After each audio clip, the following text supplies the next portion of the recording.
कास्टिका के कुष्टिका से लुष्टिका निकास्टिका कहता था कि कैसा ब्राह्मण में करते भाषा नहीं के बुझा कुछ भानु जी लिखा जो विद्वान लोग जो टॉल ओकरा के हिंदी में अनुवाद कइल कि कास्टिका के कुष्टिका में लुष्टिका गिरिष्टिका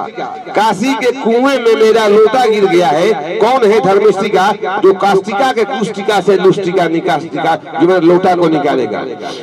ऐसे ही एक जगह मांगलिक कार्यक्रम रहे, बहुत सारा पंडित जी लोग जुटे रहे, उमें एगो ऐसा पंडित जी रहन जेकर ओठ सटल रहे, जीभ कटल रहे, उ अपना भाषा में कैसे मंत्र बोलता रहे।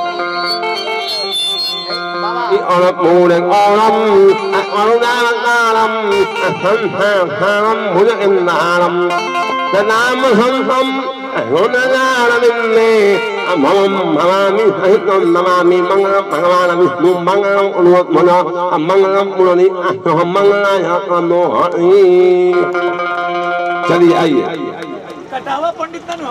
ना महाराज हम फिटकीरी गोत्र हैं, मुंह में मैंने रेखा रानी क्या है तारा से हम उतना प्यार करीला बाबा, तारा से उतना प्यार करीले जितना गैया से कसैया प्यार करेले। हम रउआ से इतना प्यार करीला कि हमर लीवर है किडनी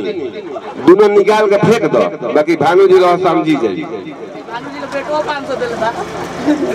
देखिए ई मांगलिक कार्य माहौल बा, जब थिएटर में समयाना जब होला और जब पैसा मिलेला कलाकार के तो कैसे शुक्रिया अदा कलाकार लोग करेला। चलिए वहाँ पे जाइए ना, एजन लोग तो सब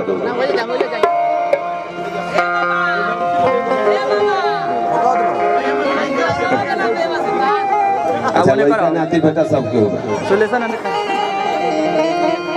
समयाना में जे देखले हुई नाच देखले हुई उ सब अब बुताई जाता, जब पैसा मिलेला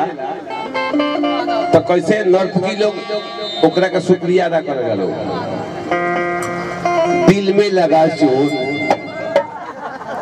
निकल गया 500 रुपया का नोट, मैं उन शहजान को उन कदरदान को तहे तहे दिल से लहे लहे दिल से शुक्रिया अदा करती हूँ दादा। तो यही पर लेडीज गई है से लचका जेल जोकर का तो सब भचका।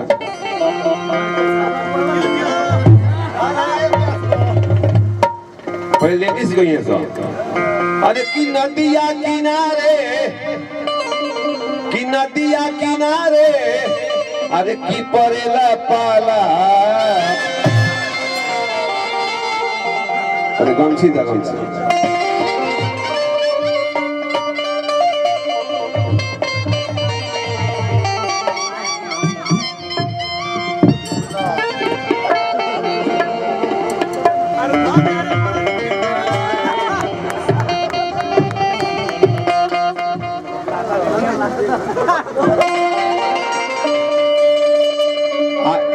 यही गाना पर जब सुबह हो जाला भानु जी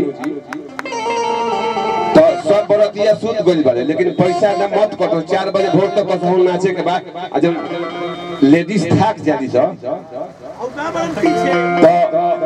डांस कैसे होला, नाचे के नहीं खे, खाली 4 बजे तक ले शो करे के बाकी मैंने पैसा कटो मत। कि नदिया किनारे कि परेला पाला कि बिना मौकी के पैदा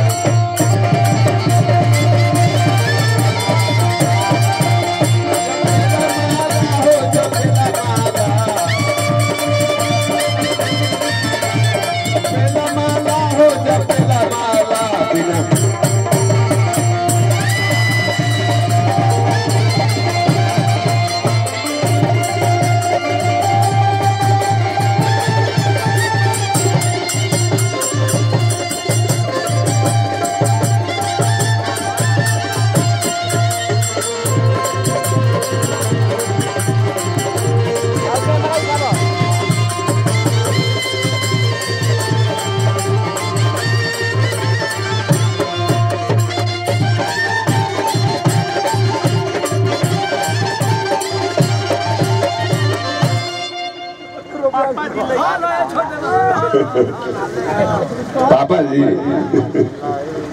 दाले बाबा ने किरात बजे से 500 बिंदी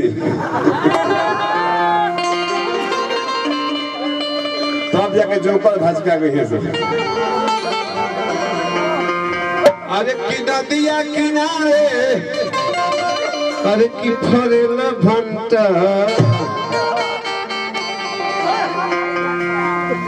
थोड़ा लास्ट गायब कर देंगे कि नदिया किनारे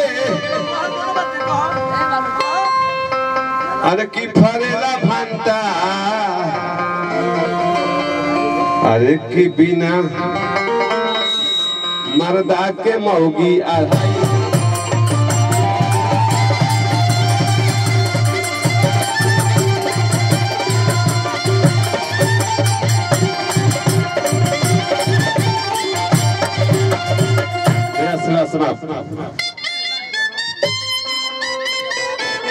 हेलो हेलो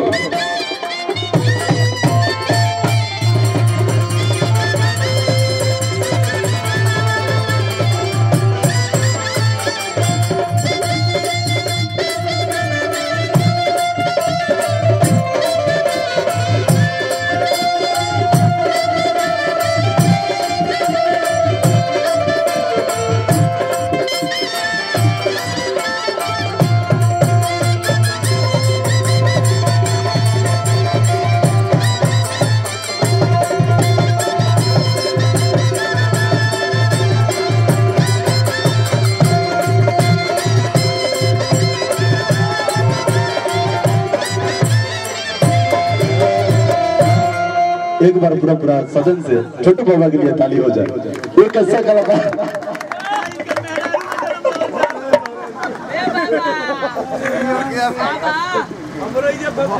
भानु जी के में है में जन्म चाहत रहे भानु जी देख ली मरद मऊ के रोल कर सकता लेकिन मऊ से के मरद के रोल कर दो